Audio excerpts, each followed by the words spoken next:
자, 세 번째 시간에는 우리가 중개라는 용어 하고 있었잖아요. 일단은 개념을 한번 잡아본 거고, 한 가지 중요한 걸 하나 배워야 돼요. 이것만 하면 중개는 오늘 끝나요. 지금 여기 3조의 중개대상물이 토건, 입관공으로 이게 법의 3조에 정해져 있잖아요. 자, 이걸 한번 우리가 배워야 돼, 지금부터. 전체적인 연결을 한번 지금부터 해보겠어요. 전신 연결을. 자, 간단한 질문 드리죠. 자동차는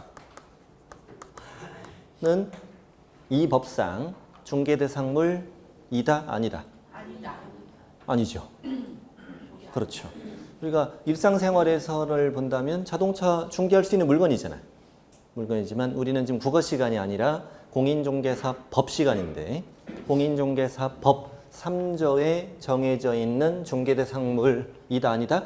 아니다. 아니에요. 그래서 어떻게 하시느냐? 자동차가 중개대상물이냐라고 물어보면 아니다라고 답하면 돼요. 우린 법에 따라서 시험을 보는 거니까 이건 중개대상물이 아니에요. 그러면 A가 가지고 있는 자동차를 B가 사는 것을 도와줬대. 그러면 이 법상 중개이다, 아니다? 중개가 아닌 거죠. 중개라는 용어가 성립이 안 되는 거잖아. 뭐라고 돼 있어요, 이게? 중개대상물에 대하여 당사자가 이걸 중개라고 정의했잖아요. 그러니까 이 5가지 물건만 대상으로 당사자 간의 계약 체계를 도와주는 것을 중개라고 한 거예요. 그러니까 자동차는 중개대상물이 아니다, 자동차 매매를 도와주는 건 중개가 아니다 라고 답하는 거예요. 그게 어떤 의미를 가지고 있냐 이거지. 자, 자동차는 중개대상물이 아니야. 그러면 자동차 매매를 도와주면 중개가 아니야. 그러면 이 중개를 여기다 넣어보죠.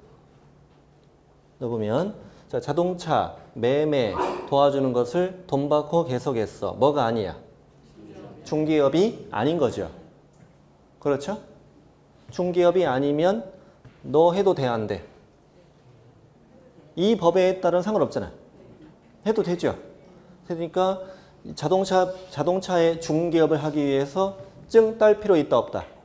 없다는 얘기지. 이렇게 연결이 되는 거예요. 그러면 우리 이제 문 대통령이 우리 개공들 힘들구나 요즘에. 선물 줄게. 대통령령에 자동차 줄게. 여러분 만약에 여기 자동차가 들어갔다고 쳐요. 만약에 가정하는 거예요, 가정. 그럼 자동차가 뭐가 돼버려? 중개대상물이 돼요. 그럼 자동차 매매를 도와주는 건 뭐예요? 중개예요. 돈 받고 계속하면 중개업이에요. 그러면 자동차 중개업 하려면 뭐 해야 돼? 공인 학원 다녀야 돼. 그러니까 우리한테 줘, 안 줘? 아, 뭘 줘? 아니, 줘요, 안 줘요? 안 주지. 안 주죠. 이제 좀 감이 좀 오세요? 항공기 중개대상물이다, 아니다? 아니다. 그럼 항공기 중개업하기 위해 공인중개사 증 탈 필요 있다, 없다? 없다. 우리한테 줘, 안 줘? 안, 줘도 못해.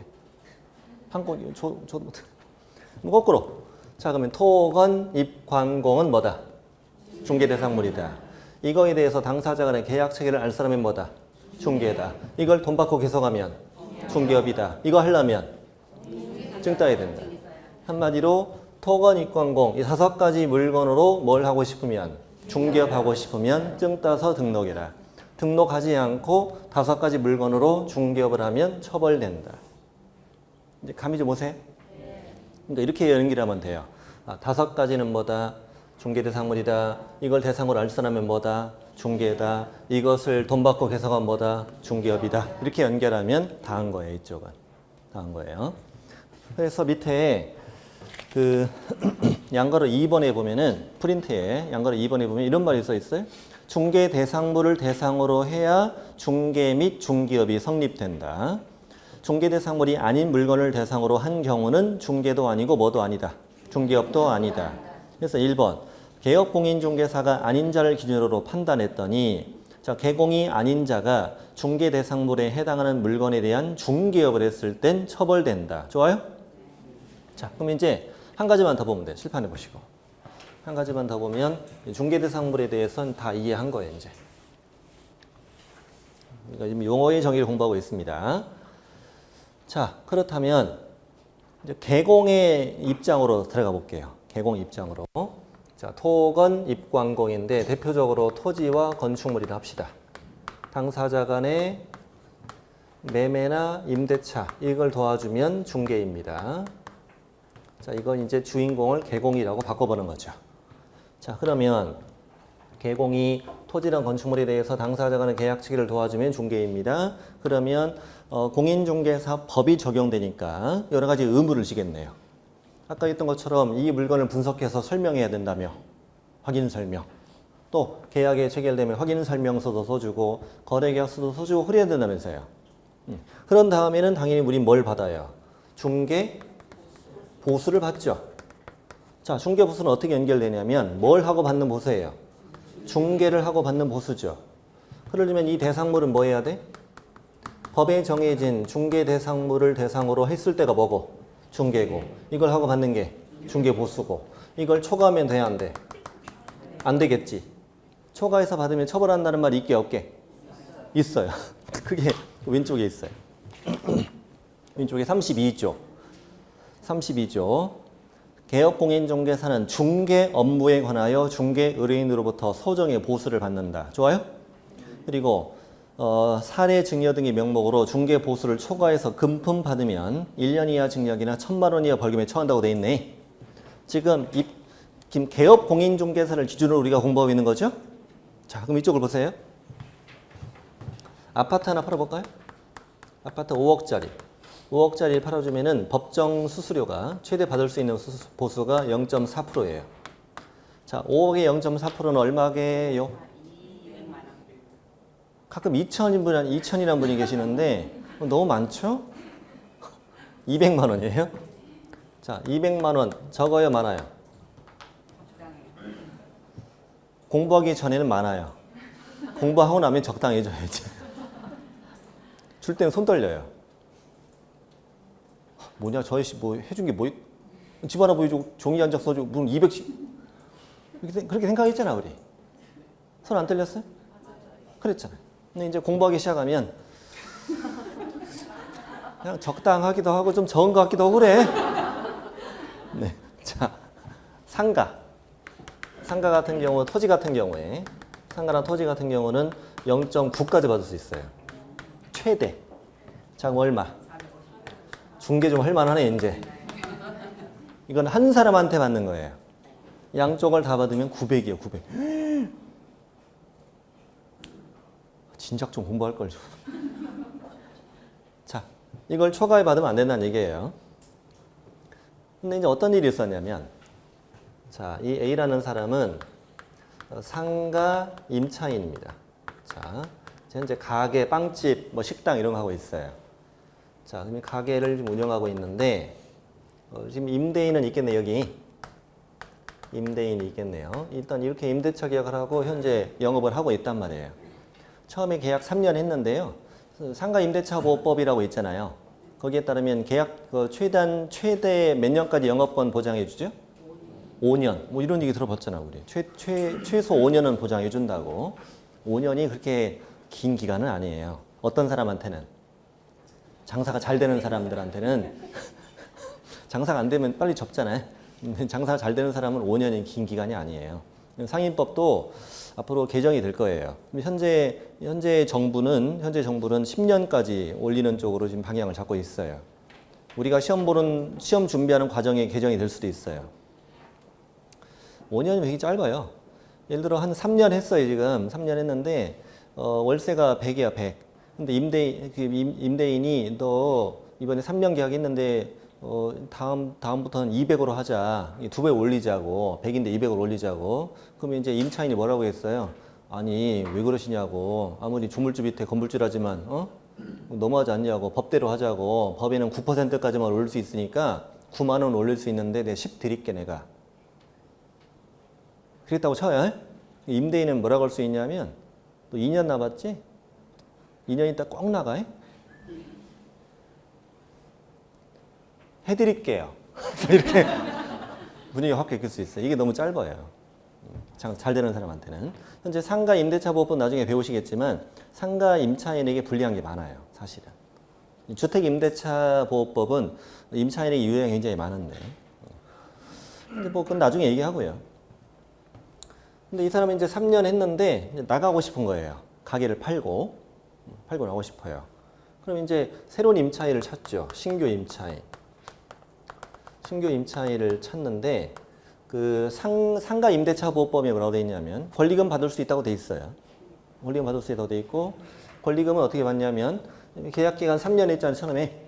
그 계약 기간 3년이 되기 석 달 전부터 종료 시까지. 오늘 3년이면은 거꾸로 몇 달 전부터? 석 달 전부터 종료기 석 달 동안 내가 새로운 임차인을 내가 찾아야 되죠.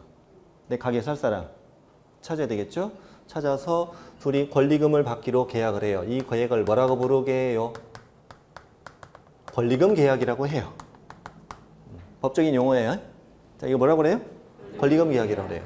얘한테 내가 권리금 얼마 받기로 했어요 라고 얘기하고 얘를 얘한테 소개시켜 주는 거야. 소개시켜주면 임대인은 이자와 계약을 해야 돼. 그게 권리금을 보호하는 계약이에요. 물론 원칙적으로 거부할 수 없고 예외적으로 거부할 수 있는 경우도 있겠죠. 그렇죠? 네. 그러면 내가 이 가게를 살 사람을 찾아달라고 누구한테 부탁했어요? 개공한테 부탁을 했죠. 했겠지. 네. 그리고 이제 내 조건을 얘기하겠지. 나 2억 받고 싶다고. 그리고 개공을 흥분시키는 방법은 나한테 2억만 받아주고 초과에 받으면 사장님이 그냥 먹으라고 그냥. 흥분하겠죠. 그래서 2억 2천에 사라고 이렇게 계약이 됐어요. 계약이 되고 얘한테 2억 주고 나 얼마 먹고 2천 먹었다고. 그 다음에 얘하고 둘이 뭘 해요 이제? 임대차 계약을 해요. 그리고 이제 복비 받는 거예요 또 이제. 임대차 계약과 권리금 계약은 별도잖아요. 별도니까. 그럼 이런 거 하면 이거 좀 많이 벌겠네 우리. 일단 그러겠네. 현재까지만 보니까. 네. 자, 그렇게 하고 이제 헤어졌죠. 다 헤어졌고 A는 가게를 관두고 지금 뭐 하냐면은 학원 다녀요. 공인중개사 학원 다녀요. 내가 2천 먹는 거 보고 흥분했거든요. 내가 1년 번 걸 저희가 한 타이가 나 공부해야겠다. 그래서 학원 다녀요. 학원 다니는데 오늘 마침 또 공인중개사법인데 복비 배우고 있는 거야. 복비 배우는데 최대 상가 얼마? 0.9. 자, 2억에 0.9는 얼마? 2억에 0.9. 180이죠. 이 양반이 계산기 두드려 봤지 했더니 18 막 떠. 그래서 처음엔 1800인가? 동그라미 잘 세보니까 180인가? 갑자기 속에서 올라와 안 올라와? 올라오지. 내가 저 인간한테 얼마 줬는데? 2천 줬는데. 근데 쌤이 뭐라고 하냐면 초과해 받으면 처벌된다네. 내가 저 한번 찔러버릴까? 그러더니 선생님이 뭐라고 얘기하냐면 초과해서 받은 부분은 소송이라고 해서 돌려받을 수 있다는 거야. 그래서 안 되겠다. 공부 멋이 필요 없어. 그냥 가버렸어 그냥 집에. 하고 이제 찾아갔죠. 찾아가서 뭐라고 하냐면 요즘에 학원 다닌다고. 많이 먹었더라고. 어떻게 10배를 더 먹냐고. 내가 참을 테니까 반만 뱉으라고. 됐어요? 그랬더니 개공이 무슨 소리냐고. 뱉다고. 입 닦으라고. 그래서 이제 결국 찔러버렸어. 복비 초과를 찔러버렸어. 대법원까지 간 사건이야 이게. 지어낸 얘기 아니라고 지금 다. 과연 개공이 2천만 원을 먹은 것이 위반이냐 아니냐 이걸 따지는 거죠. 예. 자, 그럼 결론은 이제 어떻게 따져야 되냐면 이것이 무엇이면 위반이에요?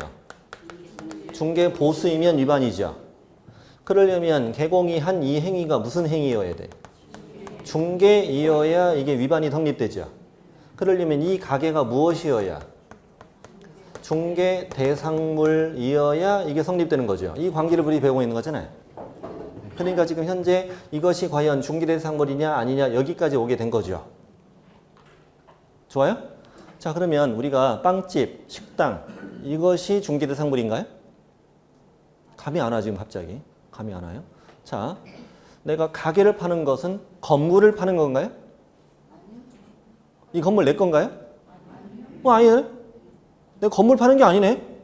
건물 안에 들어있는 알맹이를 파는 거네. 그렇죠? 자, 이 권리금이라는 것은 크게 세 가지 종류가 있어요. 첫 번째 시설 권리금. 말 그대로 시설물에 대한 가치죠. 네. 그 다음에 영업 권리금. 영업권이죠, 영업권. 그러니까 내가 지금까지 쌓아온 신용, 뭐 여러 거래처. 나는 문만 열면 뭐 손님들이 단골 손님들이 올 테니까 어느 정도 매출이 보장되잖아요. 네? 네. 시설비는 보통 한 50%는 받아요. 시설물. 영업 권리금은 한 1년치 순이익 정도. 또 그 정도는 받아요. 그 다음에 권리금 중에는 바닥 권리금이라는 것도 있어요. 바닥 권리금. 바닥 권리금은 뭐냐면은 신축 건물에 들어오는 임차인은 권리금이 없잖아. 그렇잖아요. 근데 이 동네가 잘 나가는 동네예요. 들어오기만 하면 바로 영업이 어느 정도 보장되는데 권리금도 없이 들어오면 땡 잡는 거잖아요. 권리금 누가 받아요? 건물주가 받는 거예요. 맨 바닥에 권리금을 받는 거라고. 나중에 임차인에게 돌려줘, 안 돌려줘요? 안 돌려주지. 너는 새로 들어온 임차인에게 받는 거죠. 됐어요? 바닥 권리금이라고 해요. 대부분의 경우는 이 두 가지죠.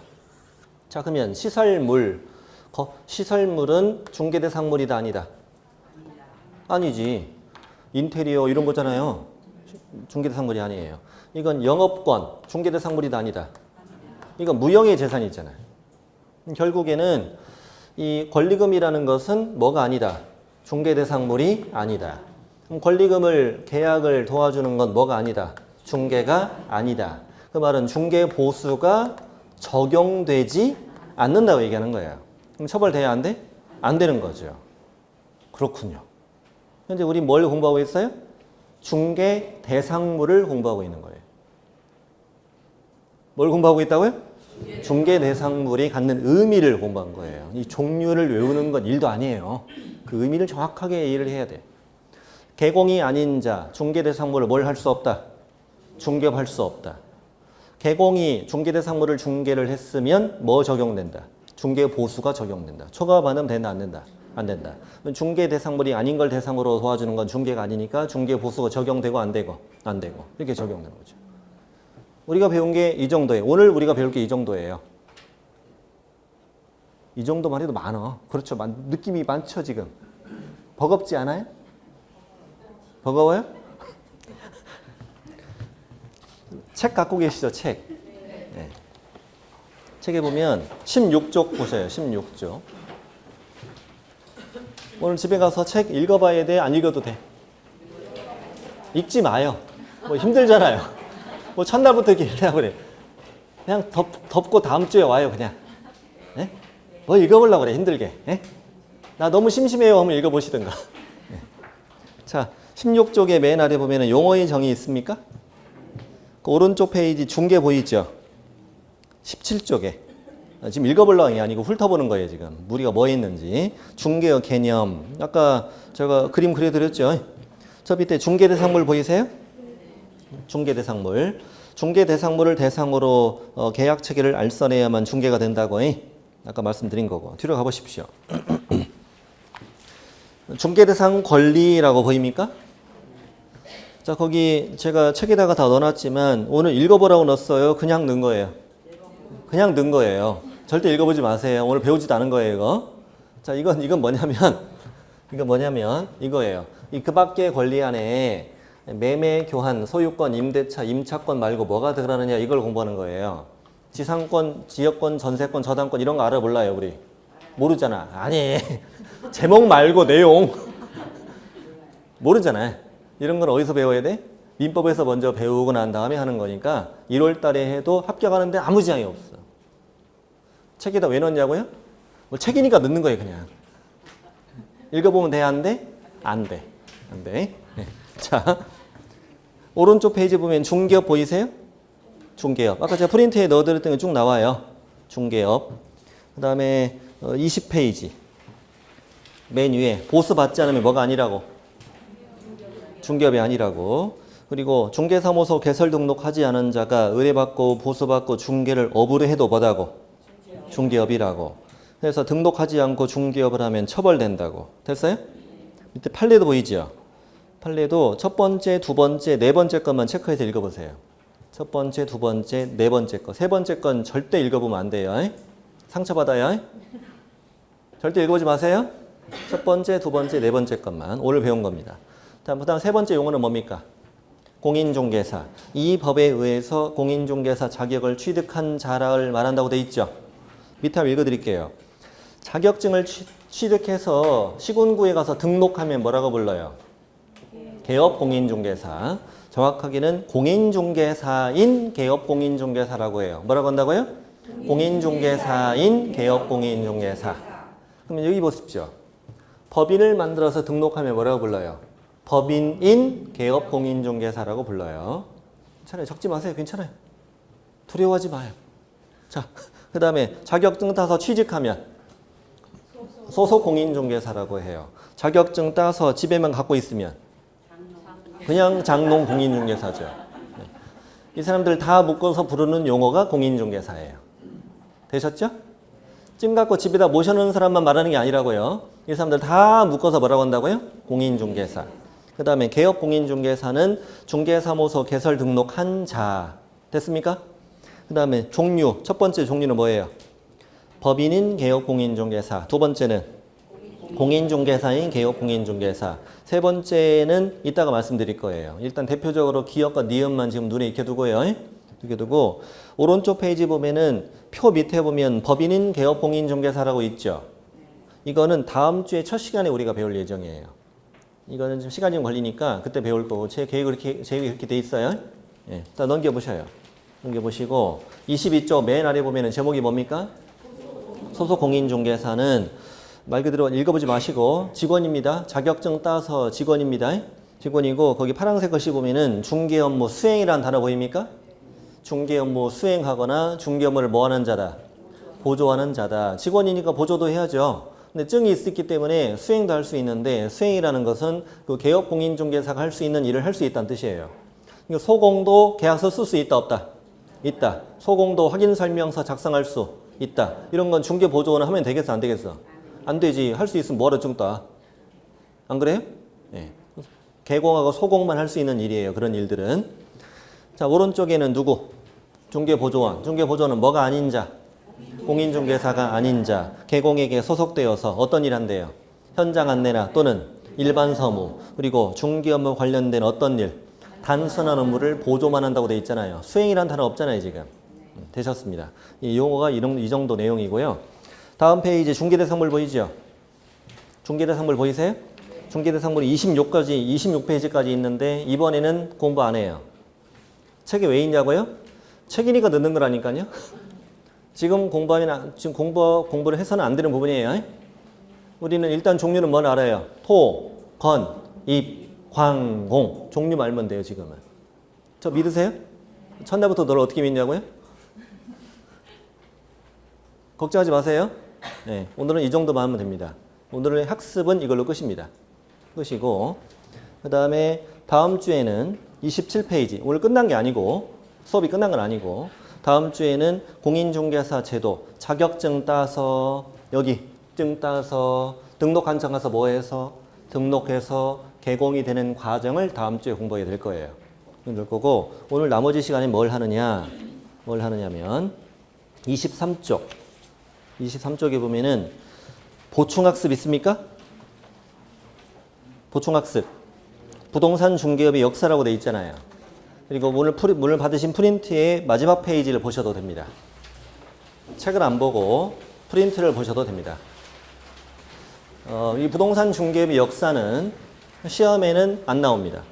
안 나오는데 1년 동안 오늘 딱 한 번만 합니다. 적어도 부동산 중개업을 공부하시는 여러분께서 과거의 부동산 중개업이 지금까지 어떻게 왔는지 정도는 알고 와야 되는 거 아닙니까? 됐습니까? 네. 지금부터는 시험에 절대 안 나오니까 편안한 마음으로 보시면 된다. 나머지 20분 정도 하고 마치겠습니다. 오늘 공부한 내용 핵심은 뭡니까? 중개업과 중개. 이것만 해도 오늘은 충분합니다. 하고도 넘칩니다. 자, 역사를 하겠습니다. 지금부터. 언제까지 간대요? 조선시대까지 가요. 세상. 조선시대에는 거간이라는 용어를 썼어요. 지금 중개라는 용어를 쓰지 않고 뭐라고 썼다고요? 거간이라는 용어를 썼어요. 중개한다는 뜻이에요. 거자가 있을 거, 간자는 사이간, 두 사람 사이에 서 있다. 거간이라고 했다고요. 그리고 그 거간이 소속돼 있는 영업소 이름을 뭐라고 그랬어? 객주라고 했어요. 객주. 소설책도 있고 드라마도 있잖아요. 객주. 객주라는 가게에서 소속돼서 일하던 사람을 거간이라고 했어요. 그럼 여러 가지 거간이 있었는데, 자, 선박거래를 도와주면 선박거간, 포목거래 도와주면 포목거간, 그리고 쌀 거래 도와주면 미거간, 소 거래 도와주면 우거간, 집 거래 도와주면 가거간 이렇게 불렀다. 그래서 가거간 찾았어요? 그 단어 있을 텐데요. 동그라미 2번에 가거간. 토지나 가옥을 전문적으로 거간했던 사람을 가거간이라고 했고 한자로 각회라고 불렀고 순우리말로는 집주름이라고 했다. 집주름. 마음에 들죠? 집을 주름 잡은 사람이죠. 거간 중에는 어떤 거간도 있었냐면요. 상점 주인하고 계약을 맺고 상점 앞에 서요. 지나가는 사람을 상점으로 유인을 해. 그래서 그 사람이 물건을 사잖아요. 상점 주인으로부터 대가를 받는 거예요. 지금 두 글자로 뭐라고 그래? 삐끼. 삐끼도 거간 맞아요, 안 맞아요? 맞아요. 아, 왜 그래요? 여립꾼이라고 불렀어, 그 당시. 여립꾼이라고 불렀어요. 연립꾼인데 서 있는 여립꾼이라고 했고 지금 변질돼서 삐끼라고 그래요. 삐끼도 거간이에요. 그래서 그 중에 부동산 거간을 뭐라 불렀다? 가관이라고 불렀다. 추는 우리말 집주인이라고 불렀고 그랬대. 우리 대선배도 몰라보고 지금. 최초의 전문 개혁 공인중개사 하잖아요. 네. 이들 활동 장소는 뭐라고 불렀고? 활동 장소, 사무실 이름 복덕방이라고 불렀다고. 복덕방이 이렇게 오래된 말이었다고요. 복과 덕을 불러오는 장소. 되게 좋은 의미죠. 근데 지금 복덕방 사장님은 성질내잖아요. 되게 좋은 말인데 사실은 이게 복비 되게 좋은 말이 원래. 근데 우리 되게 비하하는 표현으로 지금 쓰이고 있잖아요. 그렇습니다. 요즘에 많이 달라졌어요. 개혁공인중개사는 다 우러러봐요. 특히 공부를 시작하면 그때부터는 우러러봐요. 아니 저 아저씨는 어떻게 땄을까? 그렇게 생각을 하게 돼요. 몇 달만 지나봐요. 위대해 보입니다. 자, 그렇습니다. 그리고 1890년 당시 그 당시 서울에만 그 집주름이 500명이 넘었답니다. 복덕방이 100개가 넘었고 그래서 이제 서로 다툼이 일자 법을 최초로 만들었대요. 객주거간 규칙이라는 게 부동산 중개와 관련된 최초의 법이었어요. 이게 최초의 법이었고 그리고 일제시대에는 소개영업이라는 말을 썼습니다. 일본 사람이 쓰는 말이 뭐라고 그래? 소개영업이라고 했어. 조선시대는 거간, 중개라는 말을 일본 사람들은 소개영업 이렇게 불러요. 소개영업자라고 하죠. 그 당시 소개영업은 부동산, 동산 소개, 혼인중매, 직업소개 이런 걸 소개영업이라고 했어요. 22년엔 일제가 만든 법이 있고요. 경찰서장 허가받아야 할 수 있었대요. 그 다음에 해방되고 한참 혼란기가 지나간 다음에 우리나라에 1960년에 민법이 만들어집니다. 60년대 초에 어떤 일이 있었냐면 일제시대 법을 다 없애고 우리만의 법을 만들자라는 움직임에 따라 소개영업 취치규칙은 없어지고 무슨 법을 만들었다? 소개영업법이라는 걸 만들었어요. 그래도 어차피 그래도 계속 일본 용어 쓰고 있죠. 소개영업법이 61년에 만들어졌는데 소개영업법은 신고제니까 시장, 읍장, 면장에게 신고만 하면 누구나 자유롭게 소개영업을 할 수 있었다. 그리고 혼인중매, 직업소개도 하다가 나중에 빠졌다. 그래서 62년부터는 부동산 소개영업만 쭉 했던 거죠. 이 소개영업이 몇 년까지 가요? 1983년까지 가요. 그러니까 우리나라의 부동산 중개업이 1983년까지 자유업이었다니까요. 놀랍죠? 진작 좀 할 걸. 그랬었어요. 근데 이제 뭐 초기에 60년대 잠깐 프린트 보지 마시고 그냥 우리 얼굴만 볼게요. 아직 가히 공부에 맛이 안 들어가지고 지금 책 봐야 되는지 얼굴 봐야 되는지를 잘 모른다 봐요. 그 3시간 보니까 어때 이제 볼만해? 좀 정 좀 들었어요 이제? 괜찮아요? 처음에 되게 무섭죠? 안 무서웠어요? 아 그건 아니었어요? 다행이네. 네.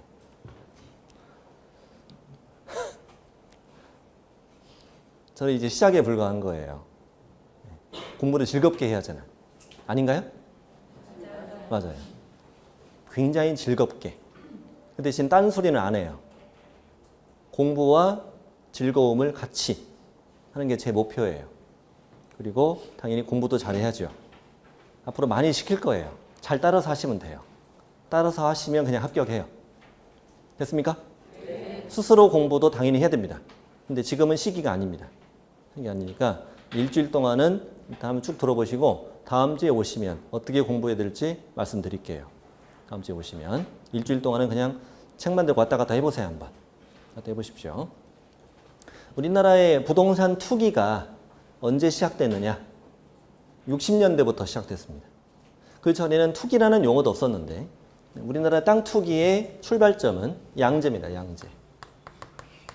책에 안 나옵니다. 양재입니다. 양재는 그 당시 말죽거리라 불렀습니다. 지금도 그렇게 부르죠. 네. 그 한남대교 바로 밑에 거기 그 지역이 양재잖아요. 양재입니다. 말죽거리인데 그 당시 배추밭이었고 논밭이었어요. 논밭이었는데 한 평에 300원이었습니다. 그 당시 가격으로. 그리고 강남은 다 허허벌판이었죠. 허허벌판이었고 그 당시 강남을 가려면 강북에서 어떻게 갔냐면 강북에서 동작까지 버스를 타고 와. 동작에서 거기까지 걸어갔어요. 강남까지 다. 버스가 대중교통이 없으니까요. 그런 지역이었는데 이 양재가 66년부터 땅 투기가 시작됩니다. 66년에 한남대교가 착공되거든요. 경부고속도로도 같이 착공이 돼요. 대충 그림 그려지시죠? 그 정도 지리는 알잖아, 우리. 경부고속도로 타고 올라가면 첫 번째 만나는 다리가 뭐예요? 한남대교잖아요. 됐죠? 네. 그것 때문에 땅값이 오르기 시작해요. 오르기 시작해서 69년 한남대교 완공, 70년 경부고속도로 완공이 되면서 6,000원까지 뛰어요. 5년 동안 20배가 뛰었어요. 20배가 뛰었고 그 이후엔 더 심해요. 지금은 한 평에 6천만 원 정도 해요. 20만 배가 올랐어요. 많이 올랐죠? 빨리 땅 사야 돼요. 우리 그 부동산 땅의 그 투자에 관한 규제가 우리 공법쌤이에요. 고상철 쌤. 공법만 잘하시는 게 아니라 부동산 중개 실무 쪽에서도 투자 쪽이나 실무 쪽에서 규제예요. 공부하시면 아실 거예요. 아실 거예요. 자, 이렇게 땅이 많이 올랐어요. 우리나라 땅 투기가 이때 시작된 거예요. 69년에 정부의 최초의 대책이 만들어지는데 투기 대책이 아주 간단해. 땅 팔면 양도차익의 50% 세금이야, 무조건. 그게 최초의 대책이었습니다. 우리가 땅 투기는 볼 때 이때부터 시작되었는데 아파트는 거리가 먼 데였죠. 투기하고는. 우리나라 최초의 아파트는 57년. 서울 그 종합아파트라고 제가 그거 써드렸습니다. 저 위에 서울 성북구 종암동에 고려대학교 담벼락 옆에 있는 종합아파트는 현재 없습니다. 없는데 이 아파트는 5층짜리 3개동, 그다음 152세대, 17평 만들어졌다고 돼 있죠. 벌써 무슨 화장실? 벌써 수제식 화장실이 있었대요. 아파트에 수제식 화장실 아니면 대책 없는 거 아시죠? 아, 누가 지고 내려와 이걸? 그렇죠. 네. 그리고 발코니 이런 걸 다 갖춘 시설이었고요. 최초의 아파트에 이승만 대통령이 준공식에 커팅을 했습니다. 미국물 먹고 온 그 대통령이 아파트 보급을 하고자 우리나라에 벌써 주택이 벌써 부족했대 그때부터. 네. 그때 최초의 아파트였고 입지는 매우 낮았어요. 그때 어떤 소문이 돌았냐면 특히 이제 시아버지들이 싫어했는데 내가 저기 살면 며느리하고 나오고 그 양변기에 볼기짝 같이 맞다 대 이런 생각. 지금 말도 안 되는 생각이지만 그 당시 그럴 수 있잖아. 그리고 주변의 사람들이 이런 걱정이 돼. 야, 저기 살면 김장 또 어디다 붙냐? 그렇지. 다 김장도 묻고 살았던 시절인데. 그렇죠. 이런 걱정을 했다고 그러고요. 우리나라의 단지형으로 처음 만들어진 아파트는 62년에 마포 아파트예요. 마포 아파트. 단지형이기 때문에 규모가 좀 돼요. 마포 아파트는 현재 마포의 삼성 아파트 자리라고 합니다. 처음 계획은 이렇게 만들어졌습니다. 처음 계획은 10층 계획으로 만들어졌어요. 10층으로 만들어지고 엘리베이터도 설치하고요. 그다음에 수세식 화장실은 기본이고요. 그다음에 중앙난방 하는데 중앙난방을 기름 보일러로 그다음에 이제 벽난로도 설치해 줄게. 처음에 신문에 공고를 이렇게 했어요. 이렇게 했다가 욕 바가지로 얻어먹었어요. 기록이 다 그래요. 제가 지어낸 말 아니에요. 다 기록입니다, 이거. 우리나라 전기 사정이 안 좋은데 무슨 엘리베이터를 설치하느냐 이런 욕을 먹었죠. 욕을 먹어서 결국에는 어떻게 만들어졌느냐? 6층 계단식으로 만들어졌어요. 6층짜리 계단식 아파트 본 적 있어요? 있어요. 실제 있습니다. 7층도 봤다고요? 저는 7층은 못 봤어요. 있군요. 6층짜리 계단식 아파트가 있습니다. 실제로. 5층짜리 많이 보셨잖아요. 6층 걸어달라면 장난 아니겠죠? 실제로 저는 지금도 있는 걸 봤습니다. 어디요? 서산에도 있답니다. 6층짜리가. 있답니다. 예. 우리 어릴 때 다 젊을 때 계단식 아파트 살았잖아요. 장바구니 들고 애 없고 4층 날아다녔잖아, 다. 그렇게 살아도 뭐 별 문제 없었잖아요.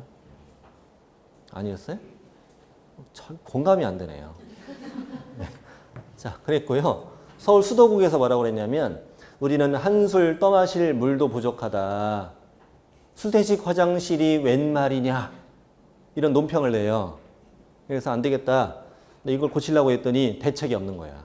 그래서 이거는 통과됐는데 지금도 수세식 화장실 잘 막히잖아요. 그 당시는 어땠겠어? 아파트 경비원들은 1년 내내 이걸 뚫고 다니는 게 일이었다. 주된 일이 이걸 뚫고 다니는 게 일이었대요. 네, 그렇다고 하고 중앙난방 이거 통과됐겠어? 그럴 리가. 연탄 보일러. 연탄 아궁이 말고 보일러라고 있어요. 연탄 보일러 써본 적 없어요? 80년대만 해도 아파트에 연탄 보일러 많이 썼습니다. 뒷베란다에 연탄을 쌓고 살았죠. 뒷베란다에 보일러가 있는데 그 연료가 연탄이란 얘기예요. 네, 많이 했어요. 네, 연탄 보일러 지금 그렇게 했고 이거 통과됐고 이렇게 해서 지어졌는데 입주율이 10%에 불과했다. 단지형이라는 것은 여러 동이고 뭐 관리실, 어린이 놀이터, 주차장 이걸 다 갖춘 걸 말하는 거예요. 네. 입주율이 왜 낮았냐면 그때 뭐 전화가 있어, 인터넷이 있어, 사람 입소문밖에 없는데 어떤 소문이 돌았냐면 저기에 살면 연탄가스로 떼죽음 당한다. 이런 소문이 돌았어요. 실제로. 이런 소문이 돌았어요. 그 당시 뭐 TV 보급률도 얼마 안 되고 라디오 있고 극장을 사람들이 많이 가서 한국영화 보러. 그래서 이제 이 아파트에서 홍보를 어떻게 했냐면 영상을 찍어서 그 극장에 그 영화 시작하기 전에 광고를 했어요. 영상 어떻게 찍었냐면 실험을 해야 되잖아요. 이거 얌전하다는 것을. 그래서 어떻게 영상을 찍었냐면 실제 있었던 사건이에요. 그 아파트 빈집에다가 쥐를 풀어. 수십 마리. 쥐를 풀어요. 집 안에다가 쥐를 풀고 연탄을 떼서 하룻밤 재워 애들을. 아침에 쥐가 우르르 살아나온 걸 영상으로 찍어서 홍보를 했어요. 광고를. 극장에 영화 보러 간 사람이 여기 쥐가 우르르 나오고 우리 아파트는 이게 안전합니다. 저것들이 미쳤다. 더 욕을 먹었어. 더 욕을 먹으니까 인체 실험을 해야 되겠다. 그래서 누가 들어갈게 그 집에. 제일 만만한 사람 누구야? 아파트에서. 관리소장. 관리소장이 총대 메고 들어가 잡니다. 그래서 이제 제 생각에 앉았을 것 같아요. 걱정돼서 앉았을 것 같은데 하룻밤 자고 살아나오는 것을 영상으로 찍어서 홍보를 했습니다. 처음에 그렇게 입주율이 낮았어요. 인기가 없었고 아파트가. 근데 이 아파트는 결국은 70년 딱 되는 순간 피가 붙어서 거래가 될 정도로 인기가 좋았어요. 왜 그랬냐? 그 당시 우리는 한국 영화가 열풍이었는데 한국 영화에서 부자들의 주거 공간으로 여기가 촬영 장소로 이용된 거야. 그러면서 드디어 서민들도 아파트 내부를 보게 된 거죠. 부엌 가는데 화장실 가는데 신발 신고 안 가잖아. 그렇잖아요. 그리고 뭐 깜짝 놀란 거예요. 그래서 이 아파트가 나중에 거래가 웃돈이 붙어서 거래가 이루어졌어요. 아파트 투기는 70년대에 시작됐는데 당연히 원인은 어디예요? 어디예요? 강남이지. 우리나라 70년대 강남 개발이 이루어집니다. 아시죠? 옛날 드라마도 있었잖아요. 자이언트라는 드라마도 있었던 것 같은데 몇 년 전에. 보신 적 있죠? 네. 70년대 강남 개발은 정부와 기업이 손잡고 한 겁니다. 결국에는 기업이 주도해서 한 거나 마찬가지예요. 돈 벌려고. 월남 전쟁이 끝나고요. 베트남 전쟁이 끝나고 그쪽 재건 사업을 한 다음에 미군이 철수하면서 같이 철수했어요. 기업들이. 철수하면서 돈줄이 막혀가지고 정부를 꼬드겨서 강남 개발한 거예요. 강남 개발했는데 그 당시 잘 나가는 서울에 잘 나가는 동네 어디예요? 당연히 영등포, 또 어디? 강북, 여기는 허벌판 이랬던 거잖아요. 네. 지금도 강남을 영동이라고 부르죠. 그런 말 쓰잖아요. 그 말이 이런 얘기예요. 영등포 오른쪽 동네. 이런 뜻이에요. 그렇게 지명도 없었다는 거예요. 옛날에는. 네. 근데 이제 70년대 한강을 쭉 따라서 아파트가 잠시까지 다 지어지잖아요. 여기에 대규모 투기 자금이 들어오게 된 거죠. 그때 등장했던 게 복부인인데 그 당시에는 청약통장 제도가 없었단 말이에요. 지금은 한 사람이 하나만 청약할 수 있잖아요. 근데 그 당시에는 여러 채도 청약이 가능했단 말이에요. 복부인들은 보통 10채, 20채, 기록에 의하면 한 사람이 200채 분양 신청한 사람이 있었어요. 계약금이 1,000만 원이었으니까 2억이었어. 그 당시 70년대. 이렇게 그 사람들이 자꾸 경쟁률을 높여서 투기를 이렇게 조장하는 거죠. 그리고 당첨되고 피받고 다 나아가고 이랬는데 그 기록에 의하면 제가 적어왔는데 기록에 의하면 78년 서초동 우성아파트 분양가 1,700만 원. 거기 없어요. 제가 적은 거예요. 그냥 듣기만 하세요. 78년에 서초동 우성아파트가 분양가 얼마? 1,700만 원. 한 평이 아니고 분양가가 1,700만 원인데 피가 1,000만 원이었다. 피가 1,000만 원. 이게 지금 3억이면은 3억짜리 분양받는 순간 피가 2억이라고 생각하시면 돼요. 예. 그리고 압도적인 건 78년 압구정 현대아파트 지금도 있죠. 압구정 현대아파트가 78년에 만들어졌는데 그 40평대에서 80평대까지 만들어져요. 큰 평수가 만들어지고 그때 분양가가 3천만 원에서 4천만 원 사이. 4천만 원 사이였는데 피가 5천이었어요.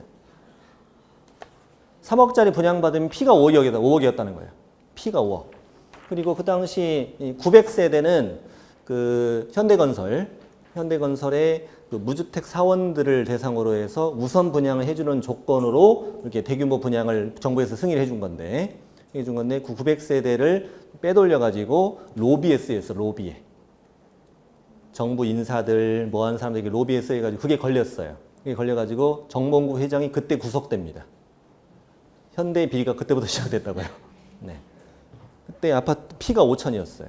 그렇게 심했습니다. 그 당시 그 주택의 투기가 그렇게 심했어요. 그게 80년대까지 쭉 이어지죠. 신도시 개발까지 이어집니다.